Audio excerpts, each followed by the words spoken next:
Well, so you did go to school then? I did. Obviously, I can count. count. Well, I can count from 1 to 40. 1 to 40. Well, Yeah. 6 to 40. That is. Oh yeah, sorry. Well, yeah, see, I can't. You did go to school then.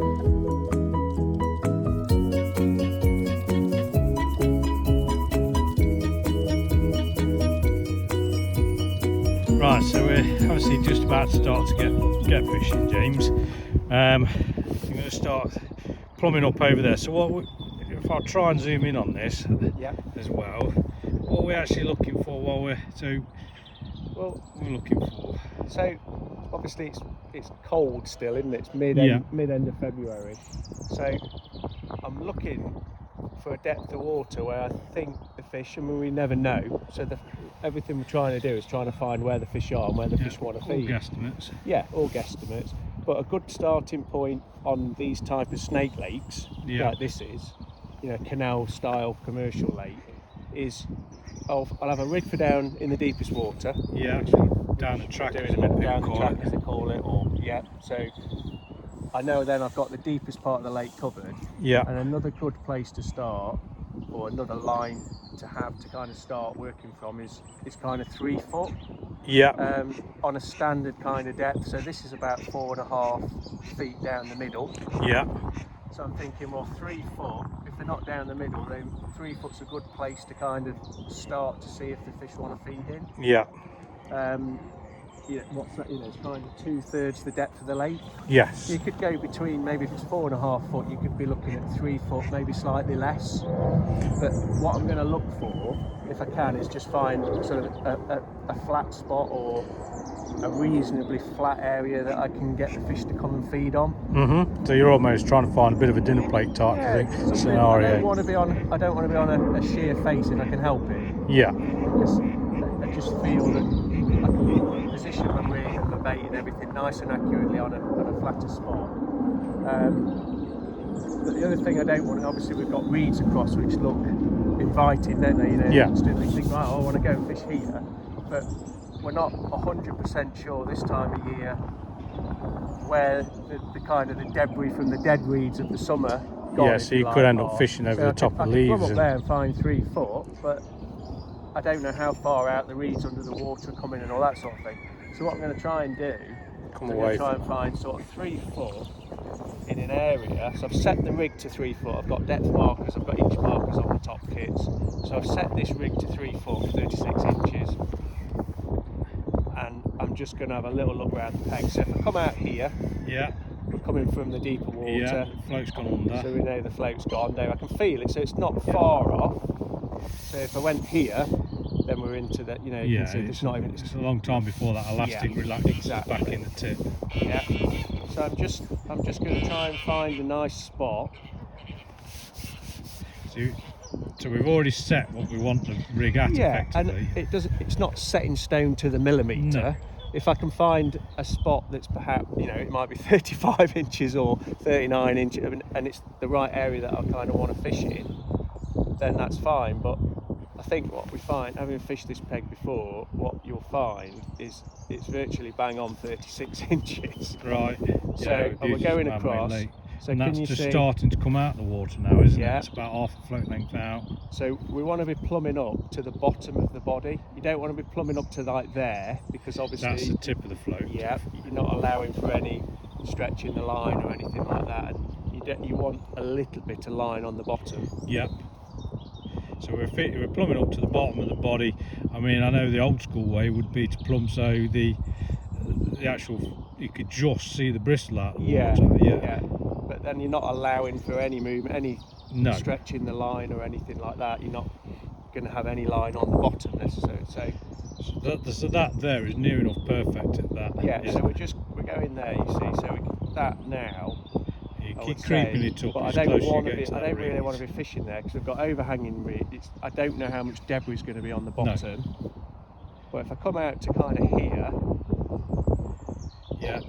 You can hopefully draw the fish out to where you are. Yeah, I mean the idea is we're kind of thinking the fish will want to be in that depth of water. Yeah. I suppose if it's a little bit away from the reeds as well, if we do get a bit of sun, then away from the reeds is going to warm up quicker than Yeah, possibly. I don't want to be too close to them.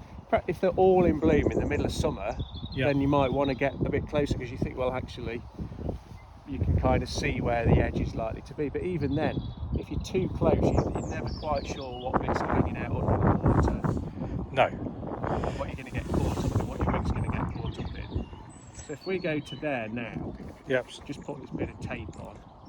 So we put a bit of tape on the butt end of the pole, which if I can probably show what that, So if I put that in there, look. So that's bang on there. So I've got a post in the distance. Yeah, we've lined up with one of them posts over there. Tape on the pole, so I know that's right. Almost, If I go there, look.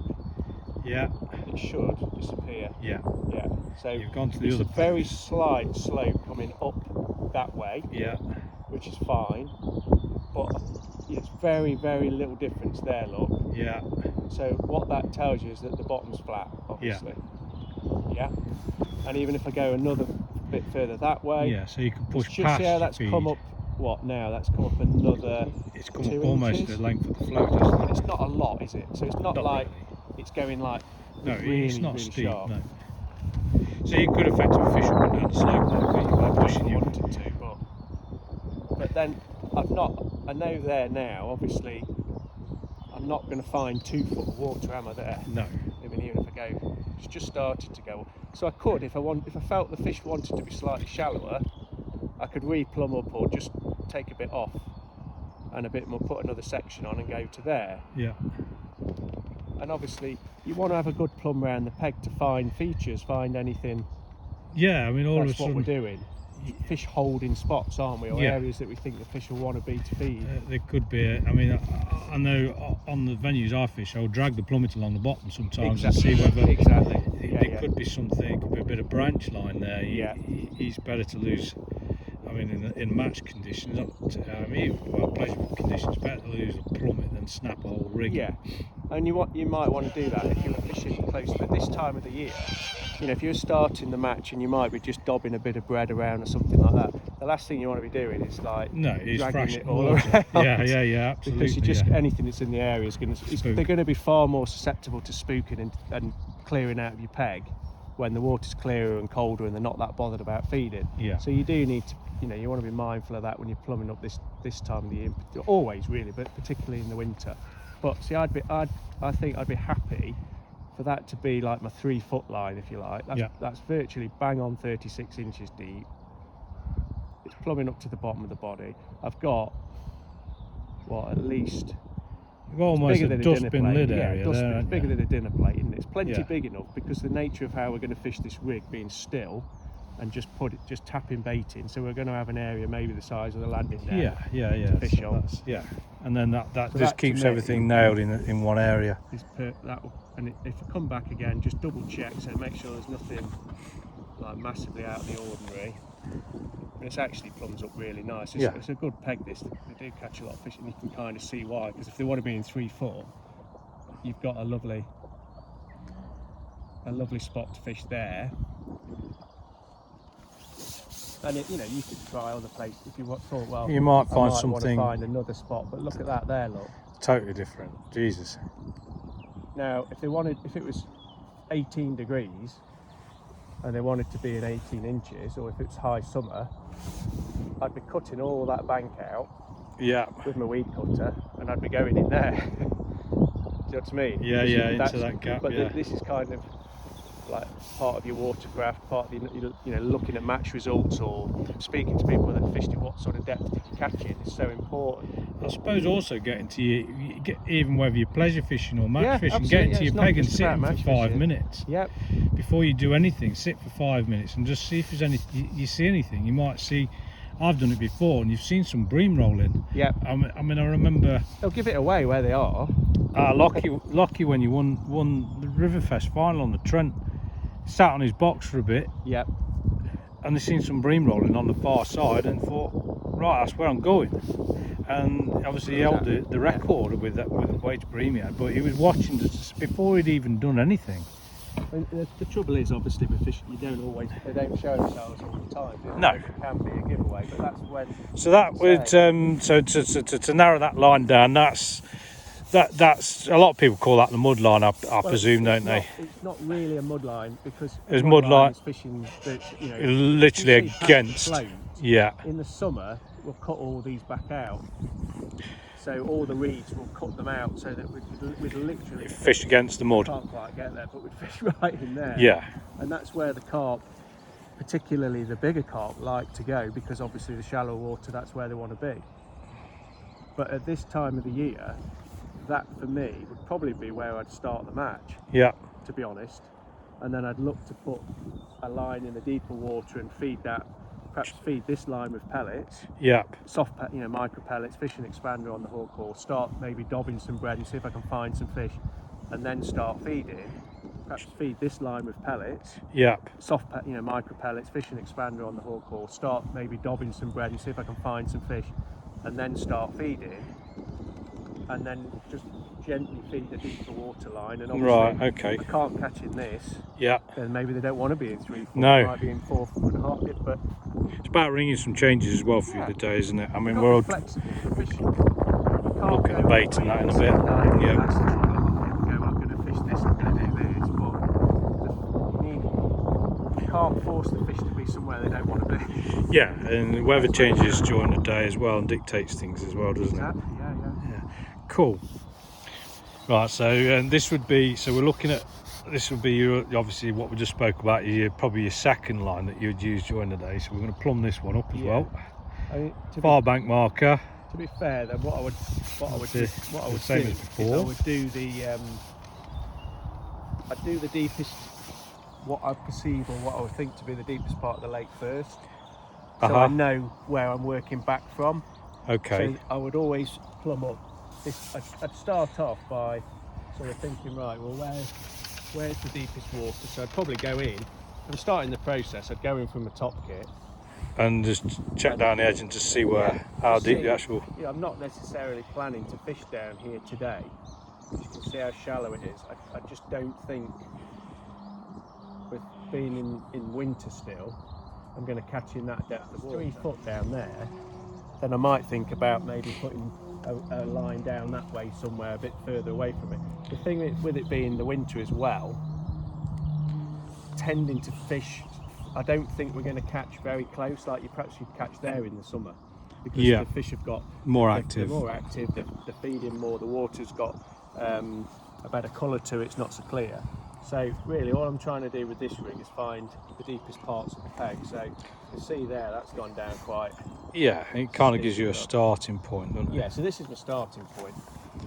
Especially if we're going to be dobbing bread and things like that, I want to know what the deepest the fish can actually go to. Yeah. So we've got that there, haven't we? So you can see we've probably got a float out the water. Yeah. It's not getting any deeper, is it? No. But what I'm looking for, so I might consider having a line down this way if it was a match. Okay. Maybe. Out of the way. Yeah, a little completely. bit like feed maggots with a catapult or something like that. So I'm sort of having a look down there. It's still the same sort of depth, isn't it? Very consistent, isn't it? There's no real variation anywhere until we go a bit further where we know it's going to go. Yeah, it's going to show. Need a bit more fold to show, but you can see that's gone up now. So we know that that's kind of the deepest part of the lake, which is, I'm checking this out, it's about 4 foot. It's not much over 4 foot. Now I know in this peg, and obviously looking at fish holding areas. Yeah, well that's catch down towards this bridge. That screams it, doesn't it? Really. So I'm looking down here now. Gone a little bit deeper, hasn't it?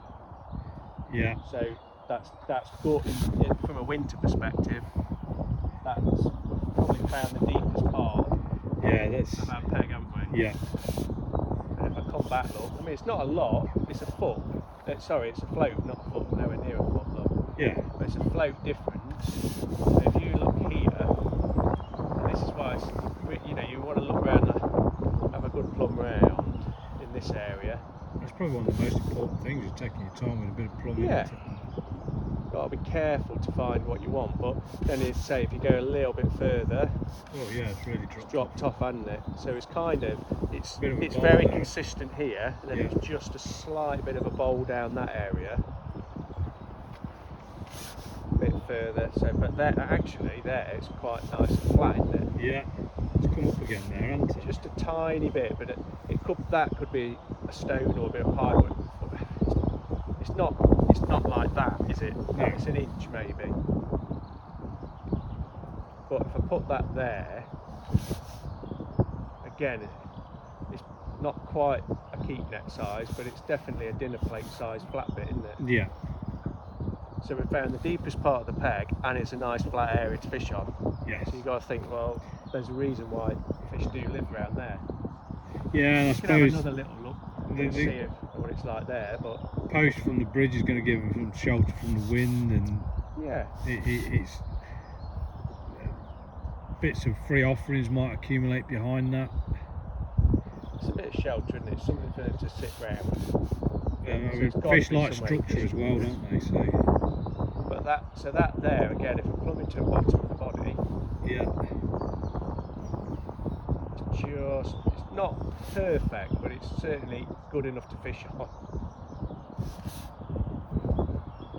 So again, it's more. And that would be, we'd almost call that track line, wouldn't we? Would it be? Yeah, that's what you call it, isn't it? It's track down the middle or Yeah, whatever. somebody's all those talking about the sort of track terms. line, that's kind of what Yeah, we're talking about, deepest exactly. point.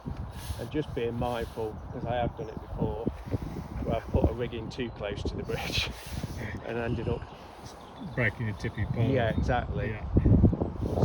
So yeah, you're there, aren't you? Perfect spot. Cool. So let's just have a look at the tip, and so we found that. Yeah. I mean that's definitely somewhere I'd want to start on. Yeah. I found my 3 foot line. Yeah. We've done that. So we're fishing. We were talking about fishing pellets across, and we will. I think we're fishing. We're going to look at fishing probably maggots on the down the track, were we? Yeah. So I've got 2 lines sorted at the minute. Yeah. Might put one down But for a day's pleasure fishing, 2 lines is bang on, isn't it? Exactly. So we've plumbed up that line then, James.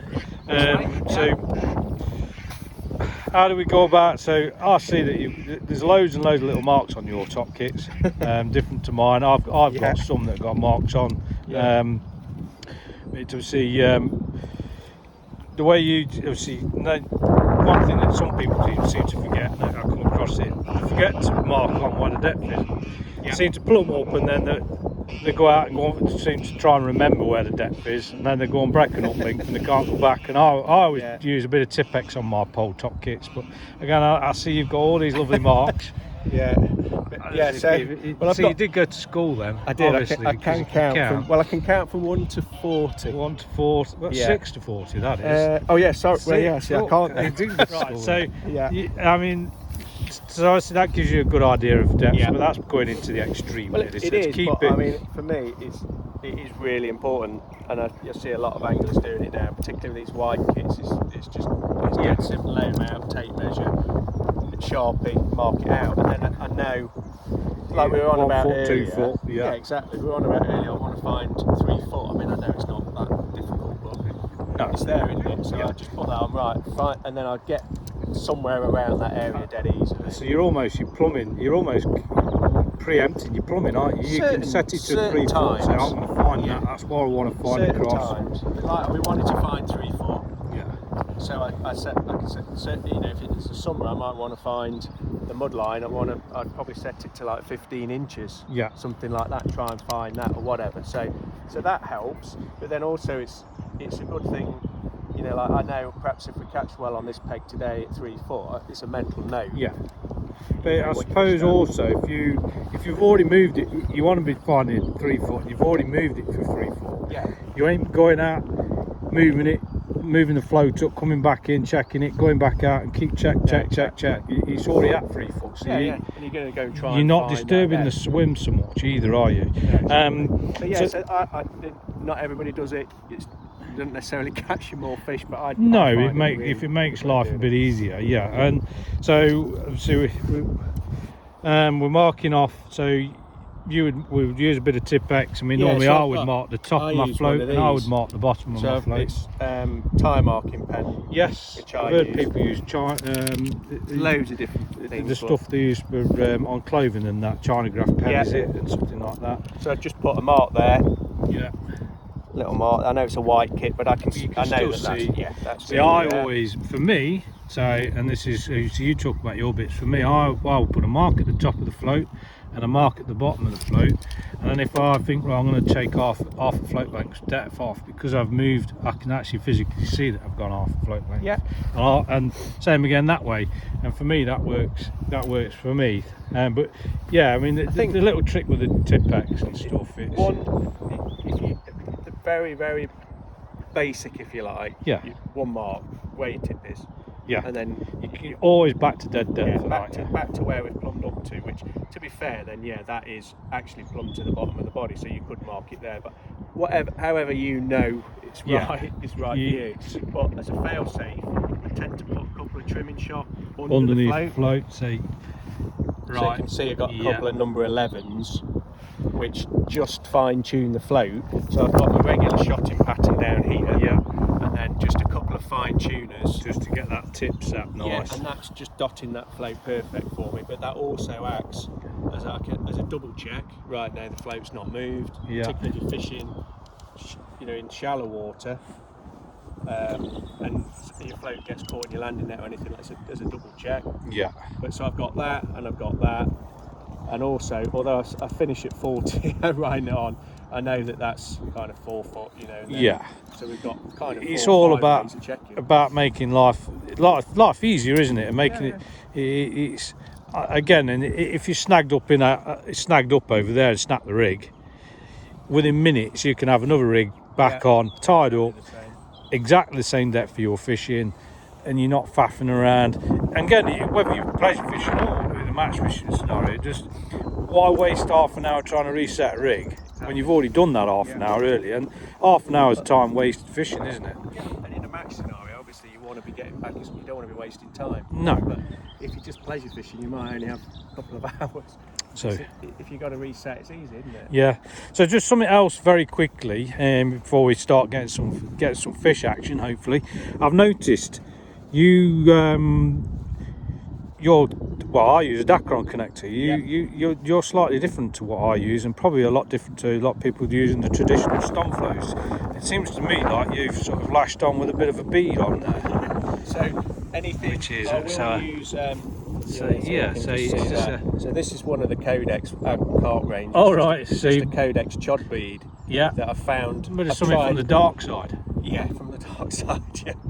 I've tried loads of different things, and I've just found they grip the elastic perfectly. Yeah. The reason for doing it, I will use Dacrons for solid elastic. Right. So for silverfish fishing and that type of thing, I will use a Dacron. When I move into anything, obviously like the Reactacore range, so from this size, this grade of elastic up, I tend to just use this method. And what I find, the reason being is I just find it it's very simple, but it's always the most direct way to get contact with the fish. So I will use this kind of setup for shallow fishing fried and maybe F1s, that type of thing. And that connection, obviously, all you've got there, you've got no Dacron that has to kind of bend over. No. Anything like that. It's literally just straight, direct. Yeah. Nice and simple, and that's just lassoed straight on. Yeah, and then just a loop in the end of the rig, a lasso. Yeah. I just wet it slightly, just to slide the bead back over there, pull it back, and then literally it's just a knot in the end of the elastic. Yeah, so dead simple, absolutely. And dead you simple. see how direct it is. Yeah, proper old school in some. I remember the old crow's feet that you used to tie in, it's and a bit like proper that. old school, isn't it? Yeah, but it's so easy to do as well. It's just a diamond eye threader. Yeah. Pull the bead onto that, and then pull the elastic, slide it onto the elastic. So just slide the bead onto the elastic. That might be something we could look at in detail another day, and how we set that up. Dead easy to do that, and then just attach it, and then you can check. I check this every time. This Reactacore has been in. In for a while. This has, and there's no signs of wear. So I check it, just maybe just, you know, Yeah, right, just there's be- no rough areas, I can fit, there's nothing wrong with it, absolutely perfect. If this was just starting to fray a little bit, Yeah, it's then been out to in be the sun a fair, bit or something like that. I've got no issues with maybe just pulling the bead back, Reknot triple it. overhand loop, re-knot it, and then it's good to go again. Trim a little bit Yeah, off. Yeah, yeah. Dead simple. Nice. Yeah, that's a good way of doing it. Right, let's we'll do a bit of fishing, shall we?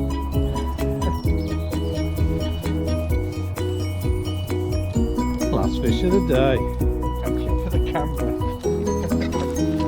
Whee!